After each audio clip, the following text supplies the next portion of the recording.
পাণ্ডবা নির্জলা একাদশীর ব্রত মাহাত্ম্য কথা পাঠ অথবা শ্রবণ করুন। সেই সাথে পারণের সময়সূচি জেনে নিন। জ্যৈষ্ঠ শুক্লপক্ষের এই একাদশী ব্রত সম্পর্কে ব্রহ্মবৈবর্ত পুরাণে শ্রী ভীমসেন ব্যাস সংবাদে বর্ণিত হয়েছে। মহারাজ যুধিষ্ঠির বললেন, হে জনার্দন, আমি অপর একাদশীর সমস্ত মাহাত্ম্য শ্রবণ করলাম। এখন জ্যৈষ্ঠ শুক্লপক্ষের একাদশীর নাম ও মাহাত্ম্য কৃপাপূর্বক আমার কাছে বর্ণনা করুন। শ্রীকৃষ্ণ বললেন, এই একাদশীর কথা মহর্ষি ব্যাসদেব বর্ণনা করবেন, কেননা তিনি সর্বশাস্ত্রের অর্থ ও তত্ত্ব পূর্ণরূপে জানেন। রাজা যুধিষ্ঠির ব্যাসদেবকে বললেন, হে মহর্ষি দ্বৈপায়ন, আমি মানুষের লৌকিক ধর্ম এবং জ্ঞানকাণ্ডের বিষয়ে অনেক শ্রবণ করেছি। আপনি যথাযথভাবে ভক্তি বিষয়ে কিছু ধর্মকথা এখন আমায় বর্ণনা করুন। শ্রী ব্যাসদেব বললেন, হে মহারাজ, তুমি যেসব ধর্মকথা শুনেছ, এই কলিযুগের মানুষের পক্ষে সে সমস্ত পালন করা অত্যন্ত কঠিন, যা সুখে সামান্য খরচে অল্প কষ্টে সম্পাদন করা যায়, অথচ মহাফল প্রদান করে এবং সমস্ত শাস্ত্রের সারস্বরূপ সেই ধর্মই কলিযুগে মানুষের পক্ষে করা শ্রেয়। সেই ধর্মকথাই এখন আপনার কাছে বলছি। উভয় পক্ষের একাদশীর দিনে ভোজন না করে উপবাস করবে, দ্বাদশীর দিনে স্নান করে শুচিশুদ্ধ হয়ে নিত্যকৃত্য সমাপনের পর শ্রীকৃষ্ণের অর্চন করবে। এরপর ব্রাহ্মণদেরকে প্রসাদ ভোজন করাবে। অশৌচাদিতেও এই ব্রত কখনো ত্যাগ করবে না। যে সকল ব্যক্তি স্বর্গে যেতে চায় তাদের সারা জীবন এই ব্রত পালন করা উচিত। পাপ কর্মে রত ও ধর্মহীন ব্যক্তিরাও যদি এই একাদশী দিনে ভোজন না করে, তবে তারা যমযাতনা থেকে রক্ষা পায়।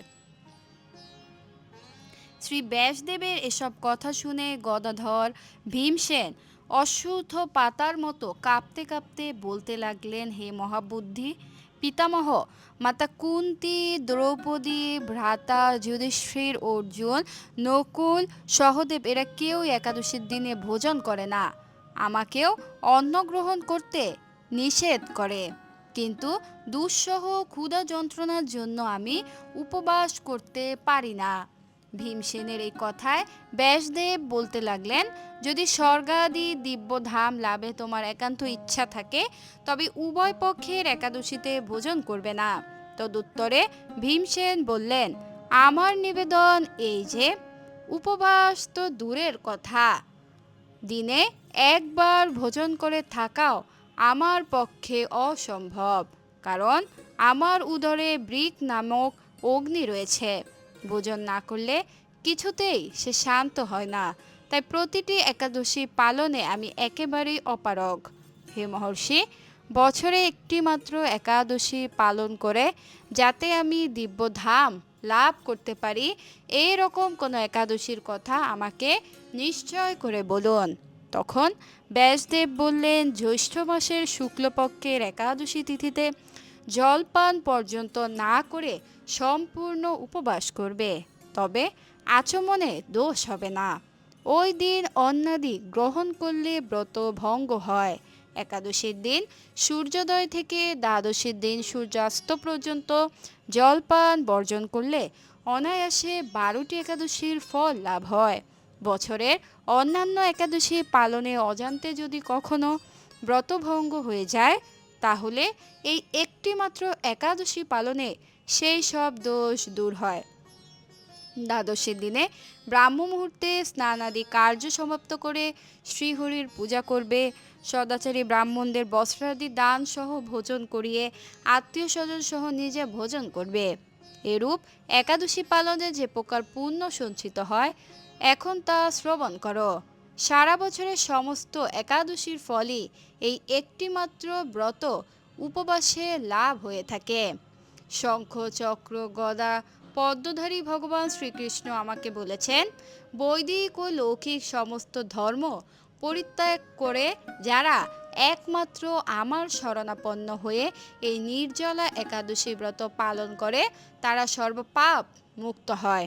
বিশেষত কলিযুগে ধন সম্পদ দানের মাধ্যমে সদ্গতি বা স্মার্ত সংস্কারের মাধ্যমেও যথার্থ কল্যাণ লাভ হয় না। কলিযুগে দ্রব্য শুদ্ধি নেই। কলিতে শাস্ত্রোক্ত সংস্কার বিশুদ্ধ হয় না, তাই বৈদিক ধর্ম কখনো সুসম্পন্ন হতে পারে না।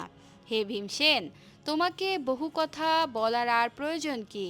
তুমি উভয় পক্ষের একাদশীতে ভোজন করবে না। যদি তাতে অসমর্থ হও তবে জ্যৈষ্ঠ মাসের শুক্লপক্ষের একাদশীতে অবশ্যই নির্জলা উপবাস করবে। এই একাদশী ব্রত ধন ধান্য ও পুণ্য দায়িনী। যমদূতগণ এই ব্রত পালনকারীকে মৃত্যুর পর স্পর্শ করতে পারে না। পক্ষান্তরে বিষ্ণুদূতগণ তাকে বিষ্ণুলোকে নিয়ে যায়। শ্রী ভীমসেন ওই দিন থেকে নির্জলা একাদশী ব্রত পালন করতে থাকায় এই একাদশী পাণ্ডবা নির্জলা বা ভীমসেনী একাদশী নামে প্রসিদ্ধ হয়েছে। এই নির্জলা একাদশী তিথিতে পবিত্র তীর্থে স্নান, দান, জপ, কীর্তন ইত্যাদি যা কিছু মানুষ করে তা অক্ষয় হয়ে যায়। যে ব্যক্তি ভক্তি সহকারে এই একাদশী মাহাত্ম্য পাঠ বা শ্রবণ করেন তিনি বৈকুণ্ঠ ধাম প্রাপ্ত হন।